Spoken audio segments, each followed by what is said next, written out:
Welcome back to the Peruvian Waltz podcast. I'm your host, Brian Birdie. I'm here once again, as always, joining you here from Lima, Peru. And I'm here joined by the Warasino, as always, Christopher, who seems to be in a different location every single pod we have. How are you, Christopher? I just like to change things up a bit. So today I'm joining you from Orem, Utah. Still in Utah, no longer at the Oval Office, unfortunately. Okay. That's not a problem. And the Oval Office is it, that was an interesting experience. And here we have our other panelist who is back. It was back this time. Peter Galindo. How are you, Peter?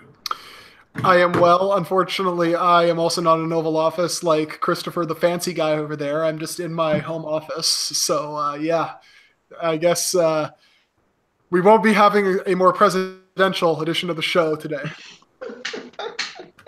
Okay, well, I forgot to turn on my TV, so I just did that right now.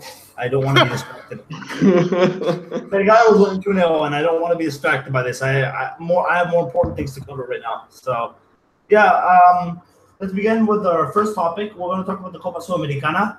We're going to talk about all four games. Unfortunately, there are 3 Peruvians out, 1 went through, but it wasn't all bad as suggested. There's really only one really bad part about the Sudamericana and this part of the topic, this part of the part we are going to talk about. I'm sure you can guess what that is, but we'll get to that in time. Let's start with the big game first. Cristal 2, Lanús 1. Now, I want to hear you. I have a lot of things to get out on this particular match. I'm going to let you guys go first. Peter, what do you think of this? What do you think of this loss? Was it deserved, or do you think Cristal really shot themselves in the foot? I think you are right about the latter in that they did shoot themselves in the foot. You look at the goal they conceded in the second leg, and it was very similar to that late goal they allowed in the first leg off a set piece. Could have been better marking. But in the end, you could honestly argue that over the course of 180 minutes, Sporting Cristal were the better side. They really took the game to Lanús, who, let's not forget, a year ago were in the Copa Libertadores final. Mind you, the second leg, Lautaro Acosta did not start. He came off the bench. But even still, the entire second half of that first leg and pretty much the vast majority of the second leg, Cristal were controlling possession. They were creating tons of scoring chances. Emmanuel Herrera is a tremendous goal scorer. He now has, 11 goals now in all competitions this season, which is astounding. And honestly, they were looking really, really good. They just maybe couldn't finish all that well. And then the one time Lanús kind of get a good chance, they score it. That's going to happen. They have a lot of quality up front on that team. But listen, Mario Salas, after 3 months, he's gotten this team to play confidently and taking the game to a Copa Libertadores finalist. I mean, and this is a Peruvian side we're talking about. That's pretty impressive, it must be said, especially in continental competition where they kind of wilt under the pressure. So kudos to them for at least, fighting right till the end and getting to at one point within a goal of advancing despite going down, early in the match and fighting back. It is a little bit worrying that the defense is still maybe a little bit leaky. But again, they're buying into what Salas is doing, and I think that will serve them well in the future. One final caveat, Johan Madrid looked so much better in this game than he did in the first leg. As he has for the past few weeks. I think his form has rapidly improved. I agree, and I was going to get to that actually, where I complained about Cristal stagnated over the past few years, and it's still kind of true to an extent, but I do think this team is getting better with time. I think that the Cristal Lanús, or the Lanús game, came a lot earlier than it should have, and that's kind of one of Cristal's downfall because Johan Madrid, it's taken him some time to establish himself in the side, and slowly, game by game, he's getting better. So I think that's one thing. That's one thing that could have made a difference in the first leg. The first leg he was woeful. It has to be said. And the second leg he was a lot better, and he's been better in the league as well. So I think that this one is it's a tough one. It's definitely a weird one there. There's a few players that I still my nitpicks over, like Reboredo and even Jair Cespedes, who doesn't always look consistent. Agreed. But he can be good. He can be good. And Casulo, of course, who I didn't think was too good in this game. But I think that what really was Cristal's loss, and this seems to be a weakness in this league too, is set pieces. Set pieces seems to be the problem because it happened this weekend against Lau as well, where Corso got a goal, and Pato Alvarez just didn't know what to do in any of those goals. That if Cristal avoided that last goal in both the Argentina game or the home game, they would have gone through. But as always, I don't believe in what ifs. If what's happened has happened. I just think that it was a really silly goal to concede. Christopher, what do you think of this game? What do you think of Cristal going out? It's funny because I think that you guys just about said everything that I had on my notes to talk about. But that's okay. Let me reinforce some of the points that you just talked about. First of all, that fourth goal was the one that ended up making the difference, right? We trusted that Cristal could have just scored 2 at home. They did score 2 at home. We even said that they could go over to the next stage, even if Lanús scored 1 goal, because we saw like it was a weak Lanús side. But in the end, we have to remember that both legs matter, and it was that fourth goal, really, that set piece that really hurt them the most. I feel like the players up front were a little nervous. Maybe I don't think desperate is the word. They were a little nervous. They were a little hesitant, and that's like the first goal for Cristal comes at minute 9 or minute 10, right? And then they have the whole game, and then it's almost like something finally clicked in their brain, like during the last few minutes of the game when Lanús gets that one chance that they score on. But I mean, other than that, like I would say that obviously, like you guys mentioned, Manuel Herrera had a pretty good game, and I think someone that you guys haven't mentioned that I would like to focus on is also Horacio Calcaterra, who was key to kind of get that game going. And yeah, I mean, it's unfortunate that Sporting Cristal is not through, and that there's so many Peruvian teams out of international competition. But at the same time, let's do remember that out of all the Peruvian teams, there's only one that has lost at home, right? Mm-hmm. And that one shall not be mentioned. But but other than that, like we have either tied or we have won at home. So which gives me kind of a little bit of hope for the future. And I think the last thing that I wanted to say was that I was going to point out, like both of you already pointed out, that Madrid is getting better. Looks like he got over his nerves, right? He felt a little bit more experienced, and he had a much better game than what we saw in Argentina. Yeah, I was gonna mention that. I completely slipped my mind. Good eye there. Cristal did look very lazy throughout the game. I don't know if they're doing a smash and grab thing, or it was a mentality thing. But they could have done so much more after that first goal. They looked rampant in the first 10 minutes, and then they kind of calmed down. The chances stopped coming, and they didn't look great, but they still looked the better side over the. I don't want to say over the 2 legs yet because we already talked about the first one, but at least in this game they were definitely the better side. And yeah, they won. They won deservedly, but that goal came in too little, too late, and there's just nothing they could have done. They could have done to get another goal there. They could have gone better, but I mean, if they could have scored the goals earlier, so. And they only have themselves to blame for that silly goal they conceded, both in the first leg and in this leg. Both could have been avoided, and it was just silly to concede. And Peter, do you have any other thoughts to add? I do. Maybe I'll go big picture first, and then I'll maybe throw something out to you guys. I mean, I don't know if we're going to mention it later when we're talking about the Descentralizado, but I might as well get it out now because we're on Cristal. I'm sure you guys saw it. I know Christopher did. I'm pretty sure Brian did as well. There was a graphic tweeted out basically showing the performances in continental competition by South American country. And Chile was at the bottom. Peru was kind of like middle of the pack, just above Brazil.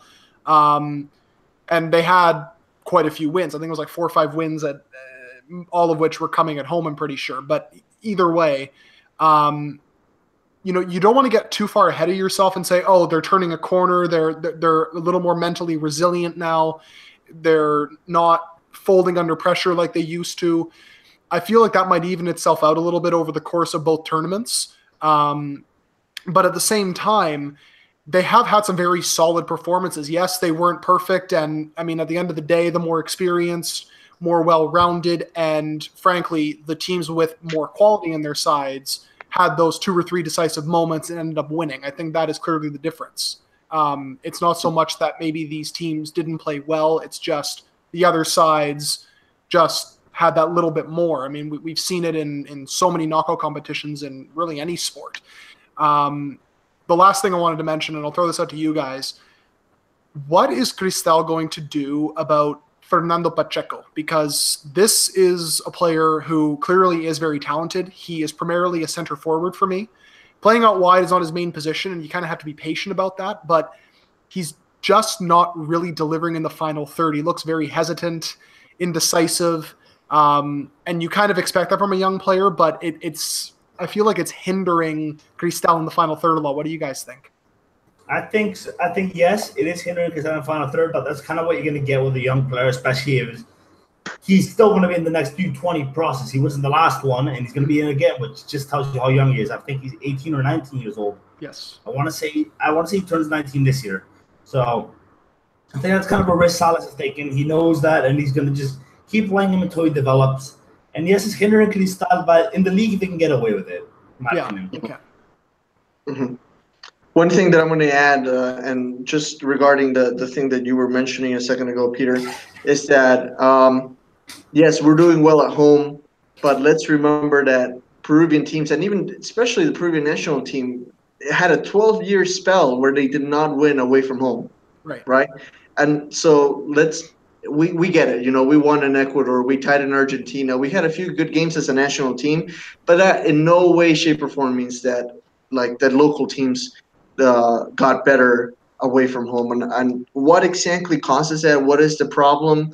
Is it the lack of experience? Is it just like we don't have as good quality game as other countries? I don't know, right? But I think that's the key, that we need to be a little bit more confident when we're outside of Peru and where we're not, like Huancayo, like with altitude and up in the Andes somewhere where we know we're going to win the game. True. I want to say the last away win with Peruvian sides in continental competitions was in 2014.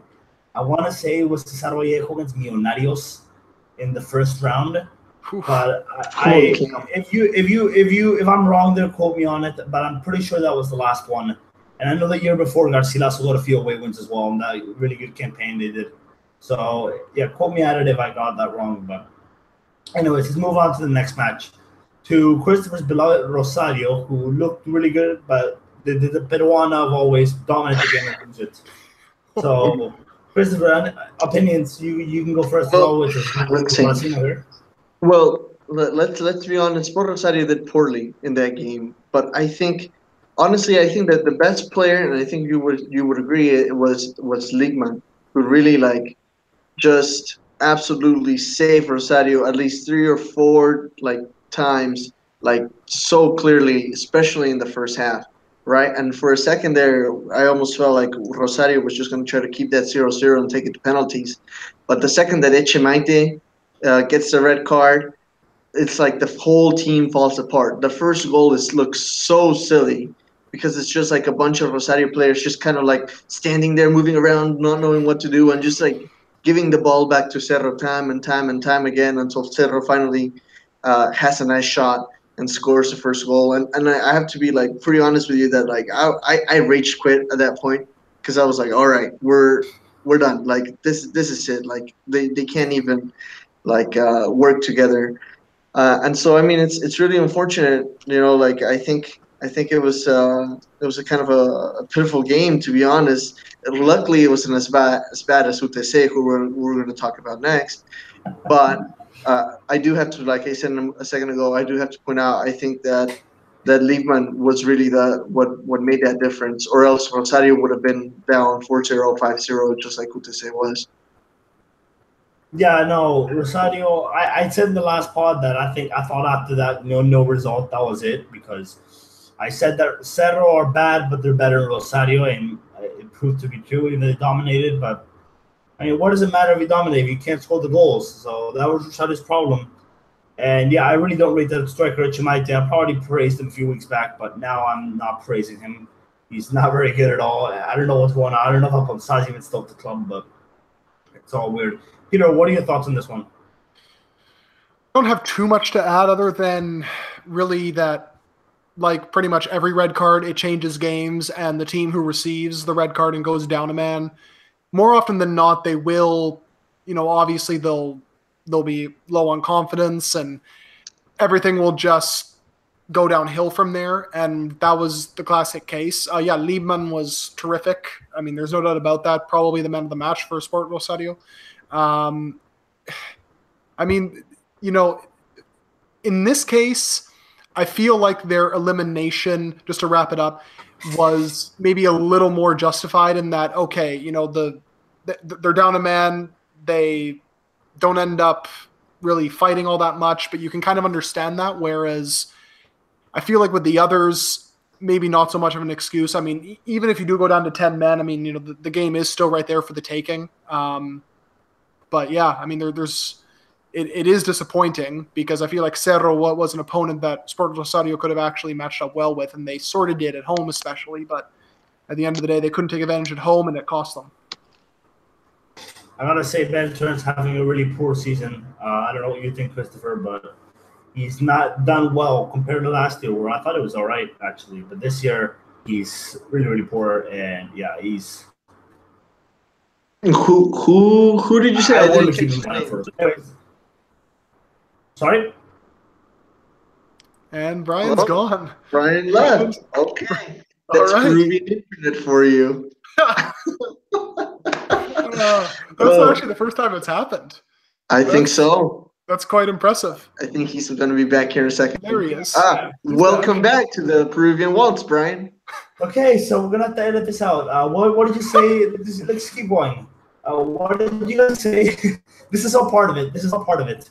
What did you guys say before? What did you say, Christopher, before my thing lagged out? Well, so what you were talking about a specific player, but I didn't catch the name of who you were talking about. Who? Beltran. Carlos Beltran. Oh, Beltran. Yeah, I don't know. I have some beef with Beltran. I also have some beef. I don't know what's going on with Kasawi.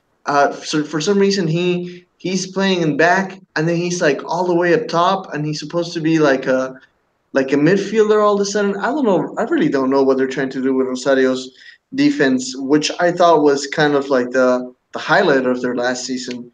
So I don't know. I think we're still early in the tournament, so hopefully things are going to get better now that they have a new coach. Also, I think Abraham was kind of a flop too. I think you would agree. But I don't know. Like obviously, I'm a little biased, but. Yeah, I see some issues, but I'm still hopeful.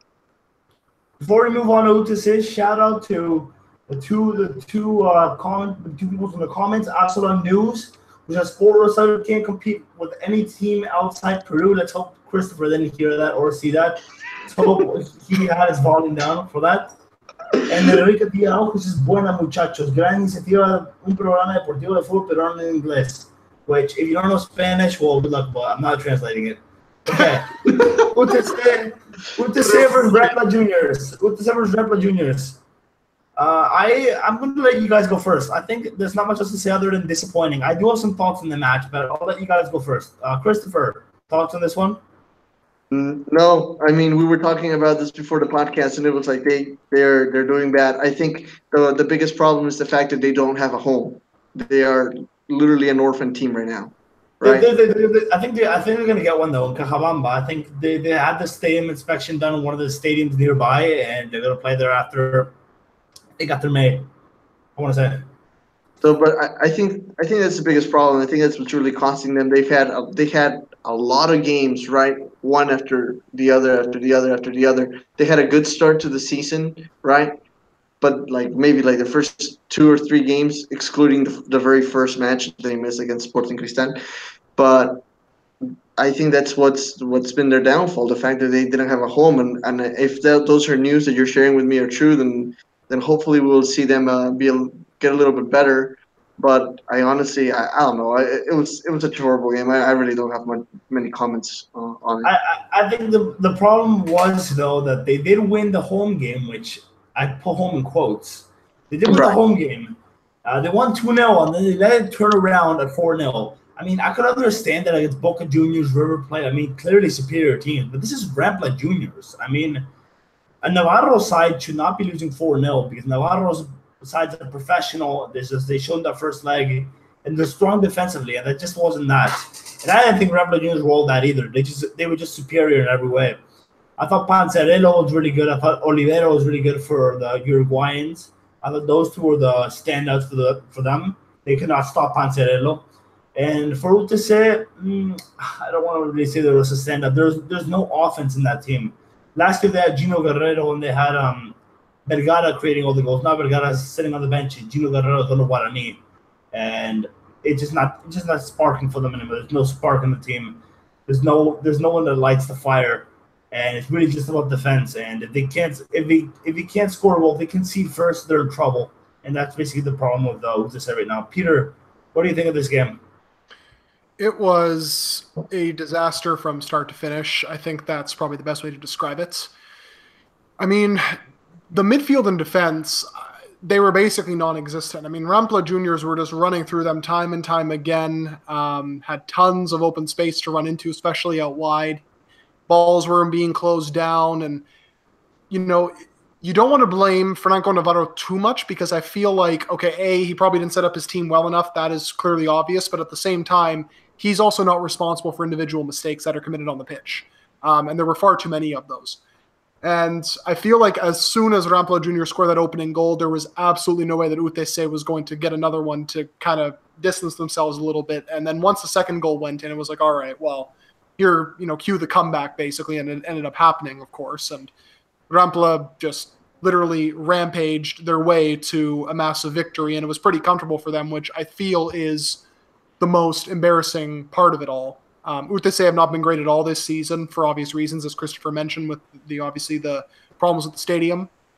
But still, you kind of expected them to, especially after that first leg performance, where they were basically playing at a neutral ground, that they would at least be able to hold off Rampla for long enough. And they just, from the very beginning, did not look up for it at all. Yep, and I guess it's not much to say about UTC. Other than that, I'm disappointed because I expected a Franco Navarro side to do more.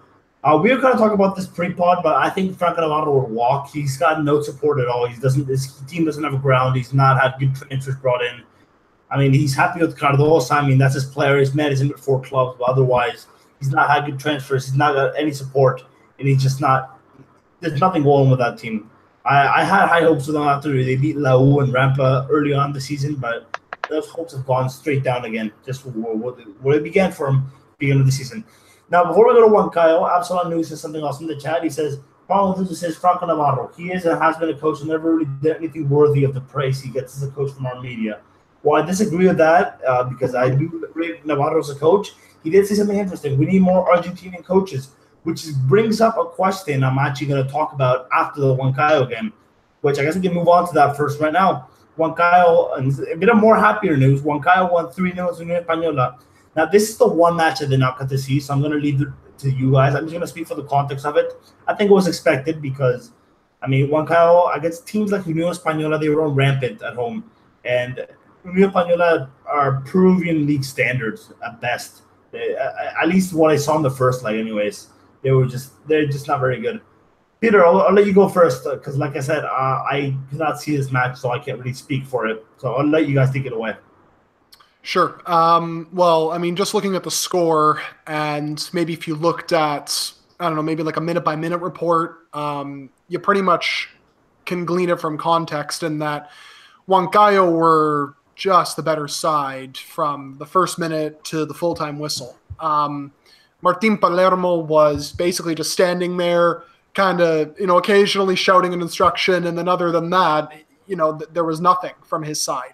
And Huancayo were just completely dominant, especially on the right flank. Marcos Yuya was fantastic along with Cortleke on that right flank. That's actually where Huancayo were getting a lot of freedom, especially on that side of the pitch. But additionally, though, Marcio Valverde he was just a rock in the center midfield as well. He had as always. Yeah, exactly. He had close to 60 passes completed for 96%. He hit 15 long balls and completed every single one on a dime. It was amazing to watch. The switches from left to right, it was a thing of beauty. I couldn't get over it. It was like that. If anybody remembers that Family Guy episode where Peter Griffin takes ecstasy and then he slides off the couch and like with just a big smile on his face, that was me watching Valverde just spraying those balls across the pitch. He was fantastic, and then Huancayo was fantastic. Really, they completely deserved this. Marcelo Grioni with once again a perfect game plan. South Park for me, not Family Guy. In The Simpsons, but not a Family Guy for me. But I still know enough about it to get the context. Christopher, what are your thoughts on this? Well, I think that Peter was right with what he was saying right there. Well, I think Huancayo was well organized, right? And I also noticed that kind of like Marcelo Grioni, I think part of his strategy is keeping the ball low and really just trying to control and using short passes. And I think Huancayo was really doing that well. I think they were just at 10,000 feet, they were just making the Chilean side just dizzy, basically. But they were for sure the stronger side from beginning to finish, like you guys were just saying a second ago. And I will also point out that even though Marcos Yuya was not, the one that assisted or the one that scored any of the 3 goals, I think he was a key player in destroying the Unión Española's defense, for sure. So that's kind of my 2 cents. So this is a question I heard. Let me just get it because I did promise I'm going to read all the answers. So I basically asked, and this is kind of a topic we're going to briefly discuss because it is quite interesting. But Grioni, does he have potential to be the next Peru coach after Ricardo Areca? That's what I asked. Now, many people disagree with this, but I have some reason with it because I think first of all, like the guys in the chat, we do need more Argentinian coaches. And Grioni, yes, he's eccentric. He can't handle the press very well, and that's going to be a problem with Peru. But I mean, we got to think positively in some ways because there's after Gareca, I don't know who else. I won't take any Peruvian manager. I won't take Mariano Soso because I didn't like his Cristal side at all, even if they won the league. I won't take Bengochea again because I don't want Peru to become Uruguay. I don't want them to become a long ball team that relies on the keeper. That's not what I want to see. And I don't want to see Peru just grind out results. So, I mean, other than Grioni, who else do we have? I mean, I'm not one that's going to go for a manager that really doesn't know our football. I don't care about Marcelo Bielsa. Jorge Sampaoli doesn't know our football, but I don't care about Chiche, who really doesn't know anything about our football. I only care about managers who have managed in Peru and they know our football. And I also think he's our Miguel Herrera. He's our Piojo Herrera. And he's basically – you got to think about how Mexico did. Mexico, yes, he got sacked, but that Mexico side that he took over, it was in a complete shambles. That Mexico side should have gone out in the groups, and he took them to the round of 16 playing good football too. So, what do you guys think on this topic? I'm gonna let Peter go first while I look for these answers. Never mind. That Mexico side should have never made the World Cup to begin with. They were that poor. But Piojo really did a magnificent job with them. See, initially when this question was proposed by Brian, I thought to myself, well, okay, surely there's someone else, though. Because, it's not I'm totally opposed to the move because tactically I think he might be the best coach in Peru. What he did at Garcilaso was incredible. What he's doing now is very good. Huancayo looked to be the most structured, disciplined side in the country. I think it's pretty easy to say, maybe outside of Cristal, but I'd still say Huancayo is number 1. So from that point of view, he's ideal. He definitely has the passion, which I feel really does invigorate a squad. I feel like a lot of players do like to play under a coach like that, someone who fires them up, someone who will, get them motivated and whatnot. There are different ways to do that, of course. But, I mean, again, as Brian said, look at what Herrera did with Mexico. Completely galvanized that team. But the only thing is, you do mention a good point about the media pressure in that he hasn't really had to deal with it too much. Don't forget, Ricardo Gareca played for Argentina, where the press are complete lunatics down there. Let's be honest. They have, they were comparing, Lionel Messi's body language with Maradona's and comparing Maradona's to those of a gorilla, whereas Messi's was not like a gorilla and therefore is not as good of a player as Maradona. So Gareca is clearly used to that, and plus he also coached at La U, one of the obviously biggest clubs in the country, whereas Grioni has not. The only thing is, I cannot think of any other candidate who could come in unless it's someone maybe from out of left field, similar-ish to Gareca, but maybe not so much because at least he did have that experience in Peru. So, I mean, I'll let Christopher maybe possibly disagree with this. I feel like he does not agree with Brian. Let's get the answers. I found that quickly. Okay, So I do want to say that before that though, I do want to say that I think there's no one else. But maybe we give it time. There might be Troglio. I mean, Troglio's style of play isn't pretty as same with Bengochea, but I think it's more effective.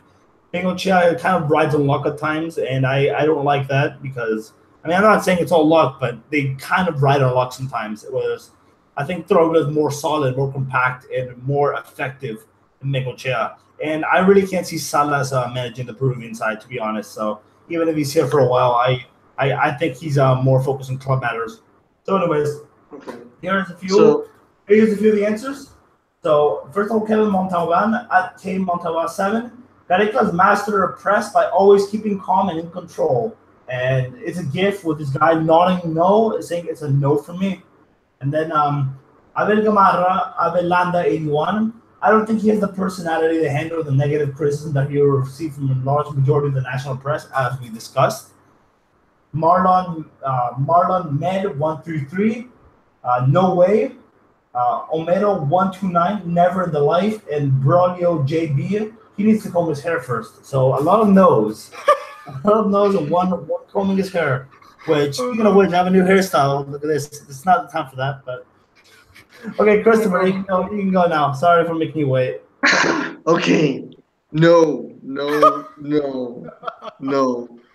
Okay, I kid you not. This man, Marcelo Grioni, he quit Real Garcilaso at the end of the year, right? And when they interviewed him to ask him why he quit Real Garcilaso, he said, Peruvian football stresses me out.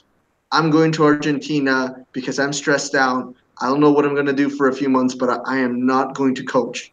Like, this man sounded like he was in the brink of just like quitting soccer altogether, right?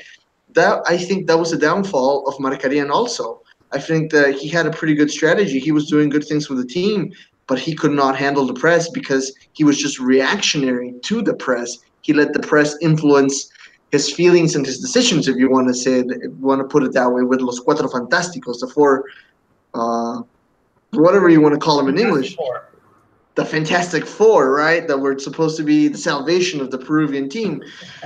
But basically, so basically, the biggest example to me, it is Gareca, right? When they interviewed Gareca recently after Peru qualified to the World Cup on why he decided to take on such a team, knowing that we hadn't been in a World Cup in more than 30 years, he said because we were ready for it. He and his team, let's remember, they coached Palmeiras, right? Yeah. Palmeiras is not a small club.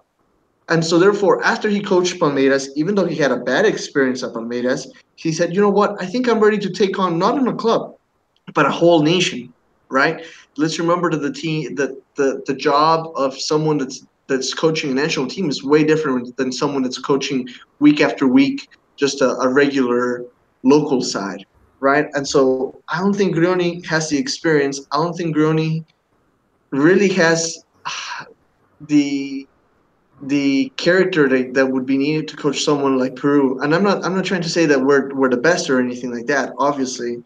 Now, if you were to propose names to me right now, the next person to replace Gareca should be Troglio. Should be Pedro Troglio. Honestly, I think he's coached La U. He's starting to show that he's improving. It's a really hard low side to coach right now because they're not signing anyone, but he's still trying to do his best, and things are getting better. He might actually save La U from going down to second division this year. So I think we have a few months, if not a few years, to think about this. But I think, to me, the next coach of Peru should be Troglio if he can show himself in the next few months. I think I was actually thinking about this the other day, where I was having debating some people about Grioni. I think Grioni, I think it will be no harm to let him coach the Copa America because we gotta think about the two managers between Troglio and Gironi. I mean, Troglio, I think, is great. I think he's a good option. I think if we wait just a little more, he will be willing to take on the nation for no Peruvian football. And besides, he's a builder as well. So he knows how to build sides. He knows how to form processes. But the thing is, we kind of have a process that's already built. We kind of have the main core of the squad. At the same time, though, there's a few players that are going to have to be brought in. And I'm not sure Grioni will be able to do that. I can see Grioni kind of stepping in and using his knowledge to what he already has. I mean, what the team is already built around. Whereas Troglio, I can see bringing a few young players and trying them out, and it will work. It will make sure the team won't stagnate. So there are positives from everywhere. I think Troglio, it wouldn't hurt to give him a chance to Copa America. If he does anything crazy, then just let him go before it goes downhill from there. So, what do you think, Peter, about this before we can move on? Because we really have to get to the questions now, or this is already set up, rather. Yeah, well, I mean, the only thing I'm going to add is that Troglio was really the only name that came into my mind as a possible kind of Gareca replacement, just because of the fact that he's done so well at La U and managing all that hysteria around him. And it certainly can't be easy. Certainly from looking at it from the outside, it looks like he's under a ton of pressure. And the fact that he's dealt with it so well, I think speaks to for sure. his composure. So yeah, certainly a candidate for the future. Yeah, I think those two are going to be candidates. I don't know if Gironi should take over, but I do know he will be on a candidate for the next national team spot because he's been here long enough and he's one of the best managers in the country. So at least tactically, anyways. Now we can move on.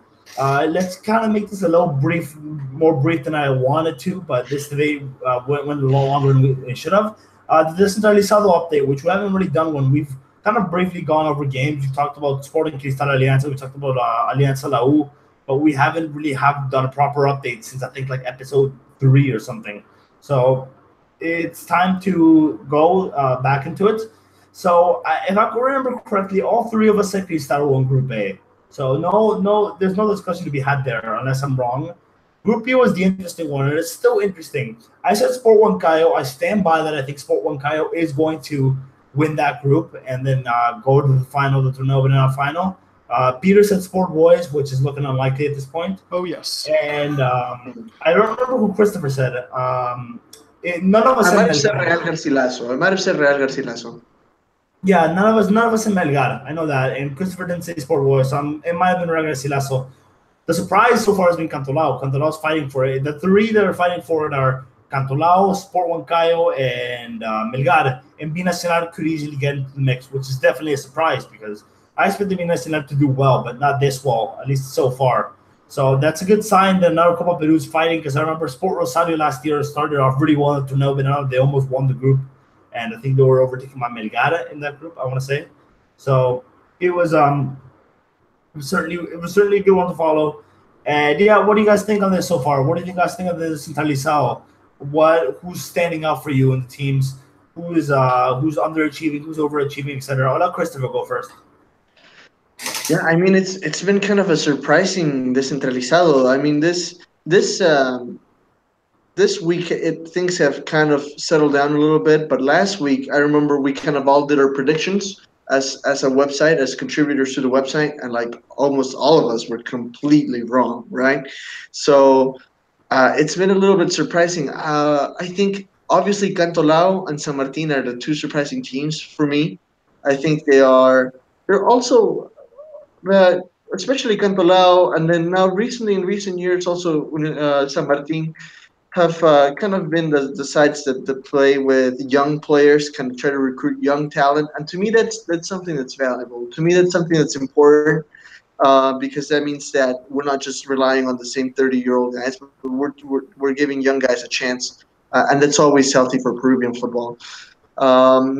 Now I am kind of surprised that Deportivo Municipal are doing that so bad. Same thing with my side, obviously, Sport Rosario. I think those are the two teams that kind of disappointed me, that I wasn't expecting them to do so bad, that unfortunately don't seem to be, they don't seem to have things together.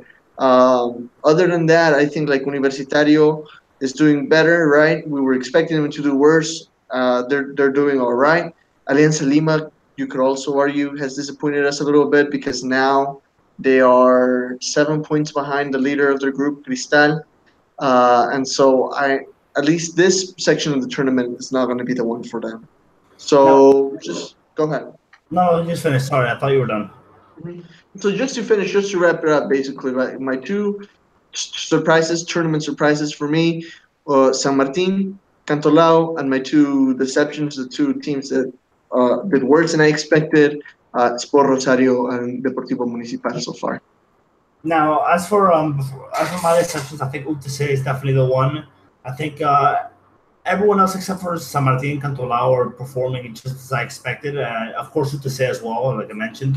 Sport Rosario to an extent they're kind of underachieving for me, but I guess it's not too shocking because Ponce's not there. So, and I mean the team is still full of rejects after all. They're full of good rejects, but it's full of rejects. That's the point. Hasawi, Gonzalez, they've all become rejects in recent years. So Comerciantes is kind of doing how I expected as well. I was about to say them, but they're after today they're kind of getting back onto where I expect them to be, a mid-table side and nothing more. And Melgar is underachieving for me a little bit as well because I thought they were a lot better than they are. But yeah, and Municipal, of course. But Municipal for me will get better. Now, before I go on to Peter, Absalom News asked us, can you name our favorite players from the hardest championship, aka Descentralizado so far? That is something that I did plan to do. So I'll go first. My favorite players are Jairo Concha, Jose Manzaneda, Jeremias Bogado from Comerciantes Unidos. And there's another one, Luis Tejada, I really like him. And Christopher Olivares, who doesn't play much, but he's really good. So you could see a lot of young players for me. And I'll name one more, Alejandro Duarte. So, Christopher, before we go to Peter, why don't you name yours quickly, and then we'll go over. Well, you just said one of them. I think Duarte, I think Subsuk is really showing himself also to be a good goalie. To me personally, Duarte and Subsuk could be like the two national team goalies of the future. I know that's kind of crazy, but to me that's kind of what I'm seeing in my head right now. Also from Sport Rosario, I think Tito is having a pretty decent campaign to me. I think he stood out in a team that where he wasn't the one that was going to stand out per se. He's kind of shown himself. I'm trying to think. Obviously, you just said Emmanuel Herrera, right? I mean, that's like no duh, right? Let me think of some more. Maybe I'll come back. I'm trying to think of other ones on the spot. But let's go to Peter, and maybe I'll have a few more names. Yeah. So Peter has a really long detail to explain because I kind of added an extra question in it. So all good. It's all good. I mean, all those are fantastic players. I don't have to add to that. So I guess I'll add one more that I would like to add to my list. Gustavo Dulanto for Real Garcilaso. Yeah. I mean, just an impeccably clean defender. The way that he just seamlessly cleans up the mess and gets it out, and the way he reads the game, it's impressive to me. His match against Santos especially, I mean, he had to be crucial in that game. He was maybe a little more quietly because a lot of other players had great games, but in the league, he really has made the difference for Garcilaso so far. I think later on in the campaign is when you're really going to see him at his best once he's fully settled in there and the team maybe has gelled a little bit more. That's when you're probably really going to see him thrive. So for me, on top of the other guys you mentioned, it's Dulanto. And what about the teams that are overachieving, underachieving for you?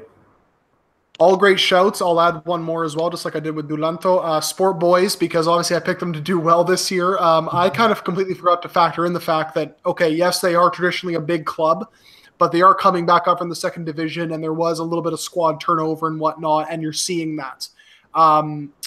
Defensively, they have been pretty poor. I mean, that game against Municipal really, I think, described perfectly their defensive issues. What a game that was. It was a great game for the neutral. I'm sure both coaches were completely livid at what was going on.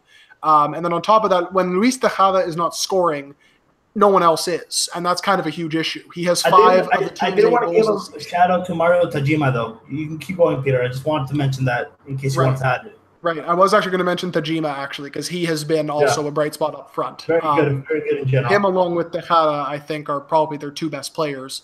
But yeah, sure. If Tejada's not scoring, no one else is really producing. So that, for me, at least right now, is a reason why they're underachieving so far in the Torneo de Verano.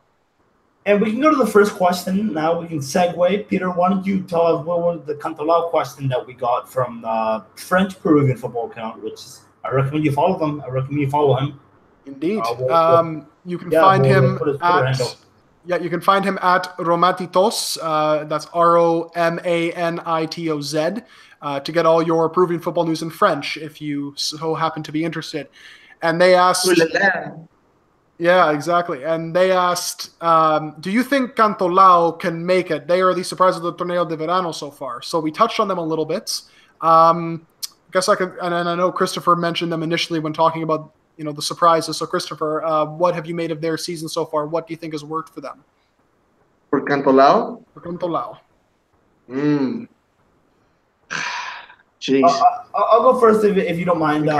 Okay. So we did get another one from Absolute News that I almost forgot to talk about as one of the revelations for me, and that is Sandro Rengifo, who I think has been fantastic so far. He's a sub. I think he's 22 years old. He's debuting this year. He played for Christopher's local Sport Ancash, I think 2 years ago when they almost went back up, and he's played for Alfonso Ugarte. And he's another Gianni Opposito. He's a player that's come from really humble beginnings.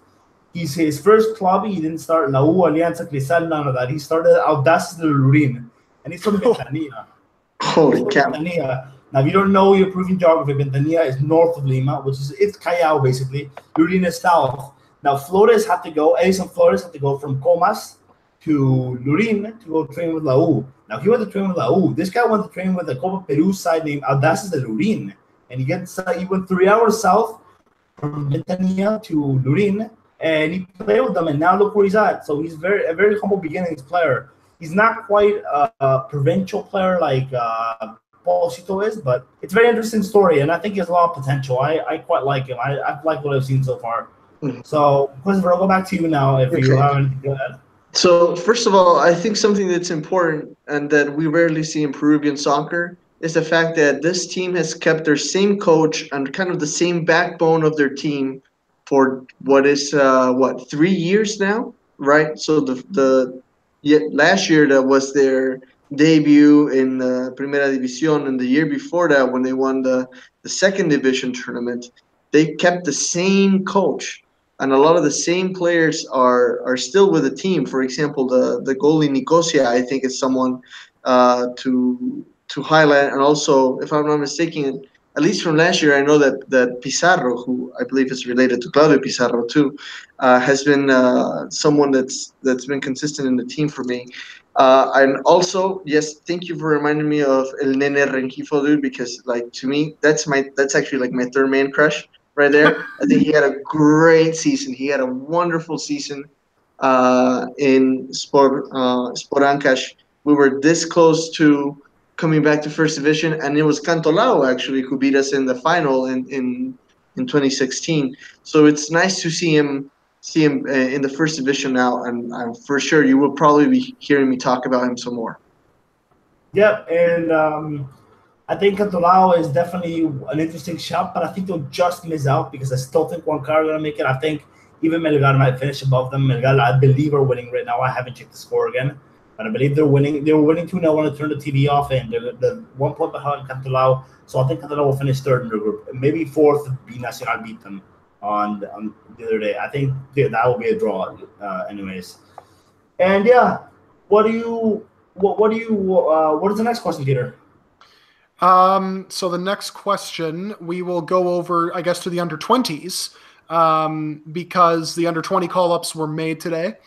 And to those who didn't see it, you can obviously find it on the Selección Peruana page if you want to see it. But Abel Gamarra at Abelanda81 asked, what are your thoughts on the latest under-20 call-ups and who is the biggest omission? So I guess I'll just throw in my quick 2 cents before I throw it over to you guys. Love the fact that there are predominantly San Martin and Sporting Cristal players in this side. 12 of them make up this team. 40% of the side come from those two teams. Of course, Jairo Concha, one of Brian's man crushes, is on there.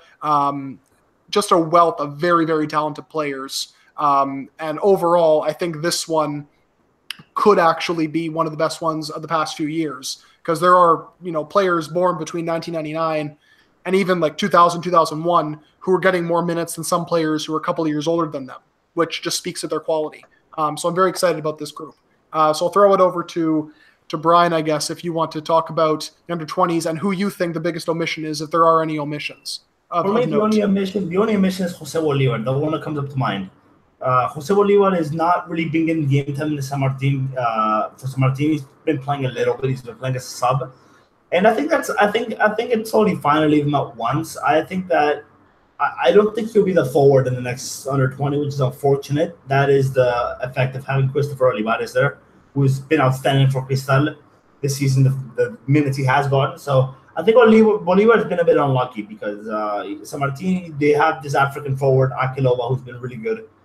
He's definitely been one of the revelations as well. Oh, yeah. And Bolivar is one that is a good player, but he's not done much to actually play much games. So I think he's been unlucky. Now, as for the players that I'm happy with, they're on. Oslin Mora, as always. Oh, yeah, your other man crush. Ahmed really likes him. He's shown Bengochea that he should play him. There's Christopher Olivares, there's Fernando Pacheco, so right there you have a really good forward line. Jairo Concha, Paulo de la Cruz, and Marco Sarabia, who I really rate. He plays for Gremio. I really rate him. And is there anyone else? I'm just looking here right now. Dylan Caro, heard of good things about for Guadalajara. I haven't actually seen him. And maybe you could have gone Aragon as well. I quite rate Aragon. I've seen him a few times in the youth games. Piero Vivanco as well could have been in there, but other than that, I think that it's fine. I think it's fine how it is. It's really just a sparring session. So, yeah, Christopher, what do you think? Well, to be honest with you, I didn't really have a chance to look at that list. I wasn't aware. It snuck up on me, but I would agree with what you said so far. I think De La Cruz, even though he kind of got relegated from the first squad, I think that's a good place for him to show himself as part of the U20 team. Concha, obviously, great choice also. Looking at the list, well, you already mentioned Christopher Olivares. Yeah, I think that those are all names that kind of stand out to me from what we've heard in the first division. So I don't think I have much else to add other than I was thinking of Akilova when you were talking about. Do you remember how we said we were going to come back to me? I was thinking of Akilova. Akilova was African though. Right, obviously. Yeah, I know that. I'm just saying. Okay. As the revelation, you mentioned that, and also one more. I think we need to mention is Holbert. Now we can finish that. So. Who? Holbert. Who? From Alianza Lima. Holbert, but he's not under 20 though. No, he's talking about. I'm just talking about highlights for players from the Central South. Okay. I got you. Okay. So sorry about that. Okay. Peter, let's what is the next question? I believe we got one more. We do, and it leads us nicely into our final topic of the show. And it also comes from our favorite French-speaking Peruvian account at Romanitos, and they asked, what do you think of Renato Tapia's situation at Feyenoord, considering he is going to warm the bench with the return of Karim El Amadi, which happened this past weekend. The World Cup is in a few months. He needs to play. So, first of all, it's obviously disappointing from a Peruvian point of view that he is not playing, especially considering he was a starter for 4 to 5 months, albeit as a center back. Got some game time in midfield because of El Amadi's injury. He just came back. I believe it was a calf strain that he suffered from.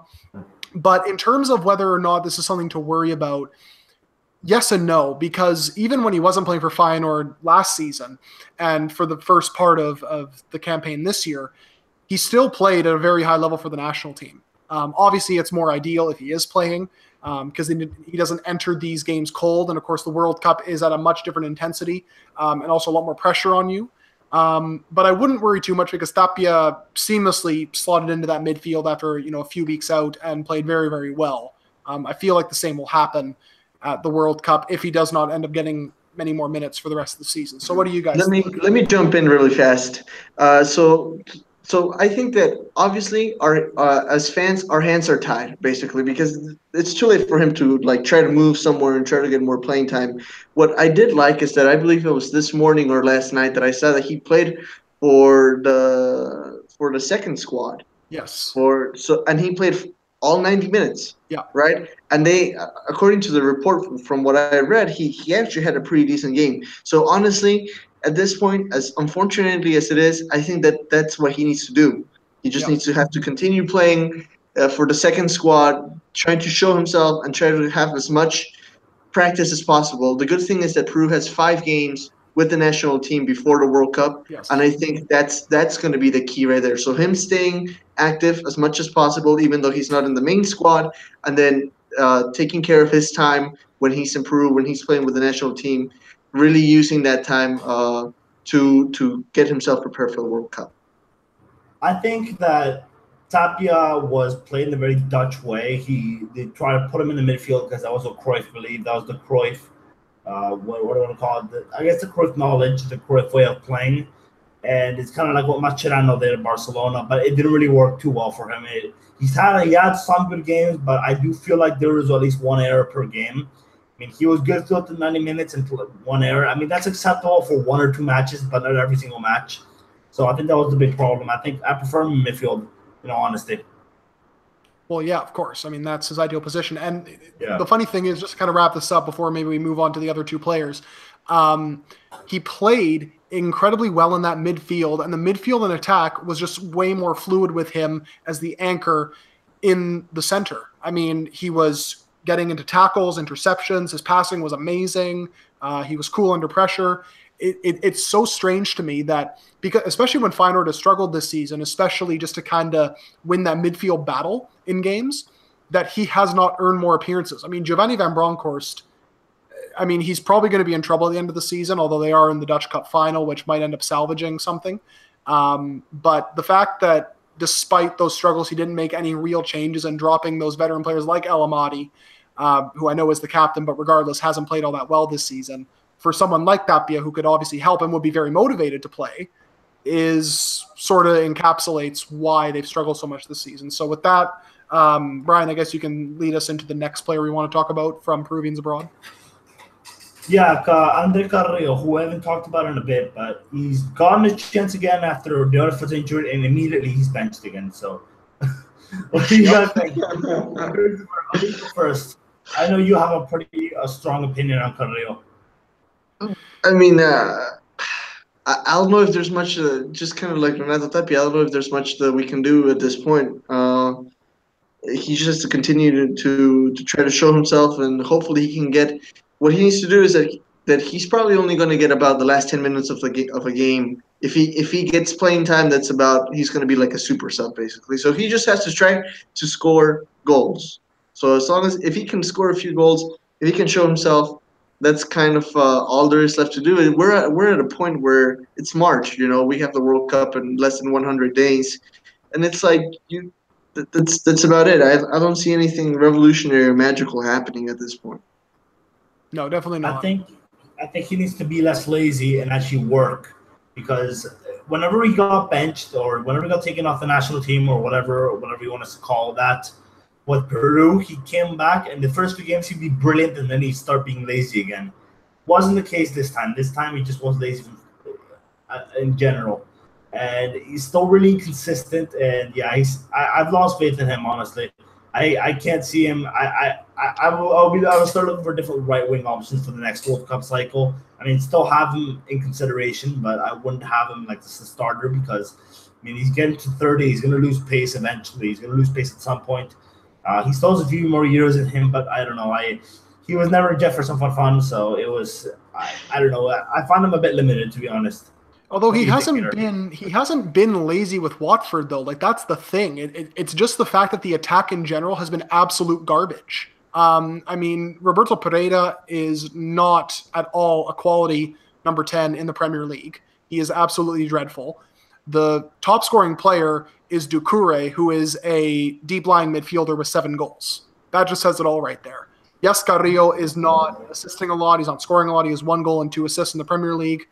But look, Kiko Femenia was absolutely terrible on that right flank, same with Daryl Janmaat.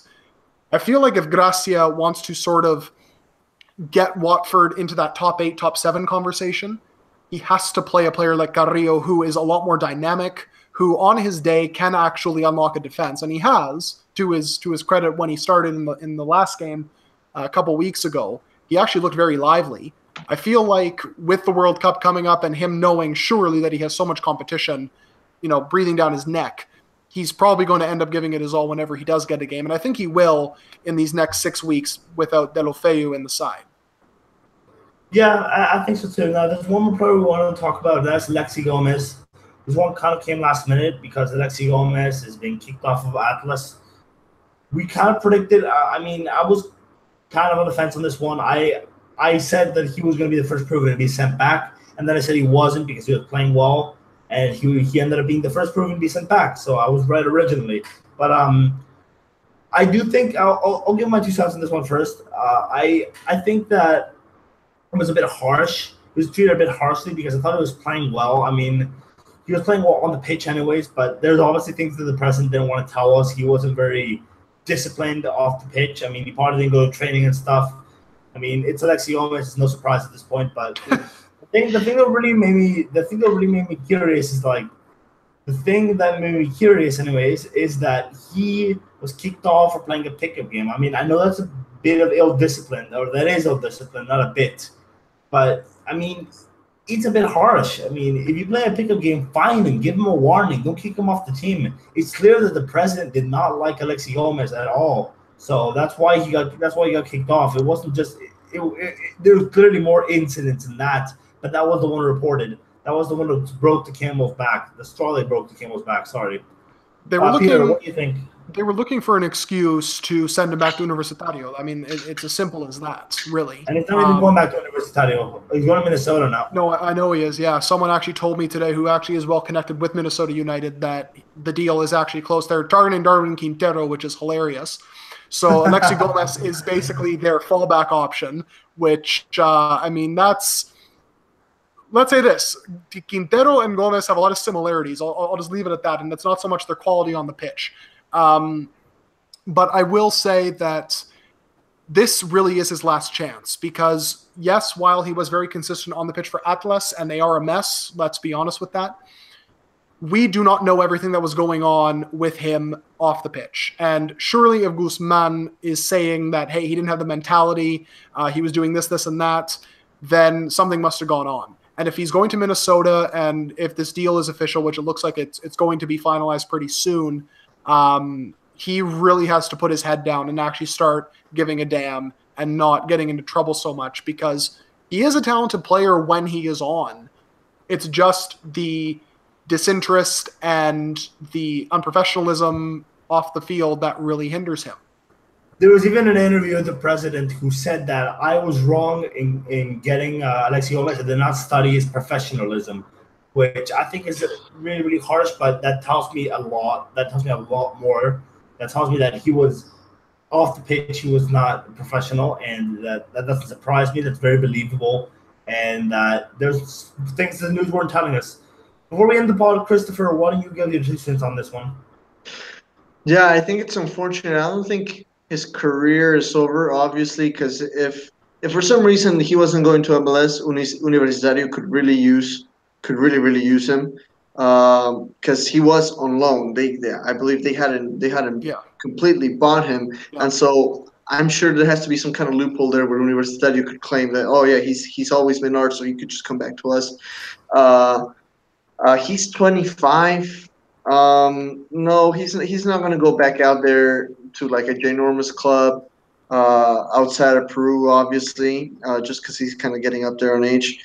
But yeah, it's unfortunate, it's unfortunate to see that a Peruvian player has to come back because or has to leave a team because of just off the pitch problems.